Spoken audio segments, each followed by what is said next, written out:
जन और जादुई जंगलहार। एक दफा का जिक्र है। एक गांव जिसके किनारे पर एक शहर ज़दा जंगल था।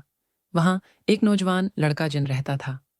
जिन एक जिंदा दिल बच्चा था जिसकी बेपनाह तजस्सुस उसे अक्सर महम जुई में ले जाता था।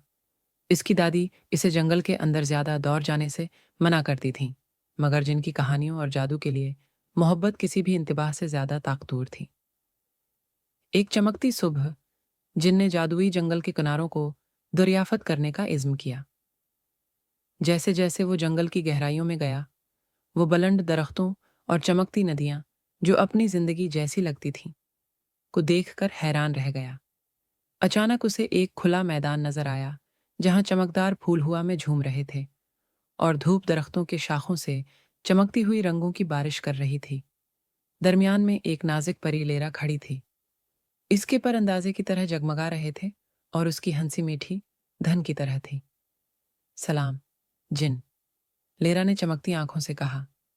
मैं तुम्हें देख रही थी और तुम्हारे दिल में हैरत देखी। क्या तुम मेरी एक खास काम में मदद करोगे? जिन ने बेचैनी से सिर हिलाया। जी जरूर, मैं क्या कर सकता हूँ? लेरा ने बताया कि जादुई जंगल के दरख्तों की चमक खत्म हो रही है क्योंकि एक शरारती हुआ के भूत वेंड स्प्राइट ने उनके रोशनी देने वाले क्रिस्टल छिपा दिए हैं। दोनों ने मिलकर क्रिस्टल को ढूंढने का सफर शुरू किया। उन्होंने चांद की करणों से बने पल पार किए, बात करने वाले जानवरों की पहेलियां हल कीं। आखिरकार वो हमेशा के लिए पहाड़ी की चोटी पर पहुंचे जहां हुआ का भूत क्रिस्टल्स के दरमियान सो रहा था। जिनको अपनी दादी की सुनाई हुई जादुई गीतों की कहानी याद आई, उसने एक लोरी गाना शुरू की।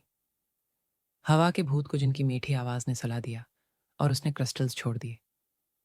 लेरा के परों ने इन क्रिस्टल्स को हवा में उड़ा दिया जो जंगल पर चमकती रोशनी की बारिश बन गए। काम पूरा होने पर जादुई जंगल फिर से जगमगाने लगा, जादू और खुशी से भर गया।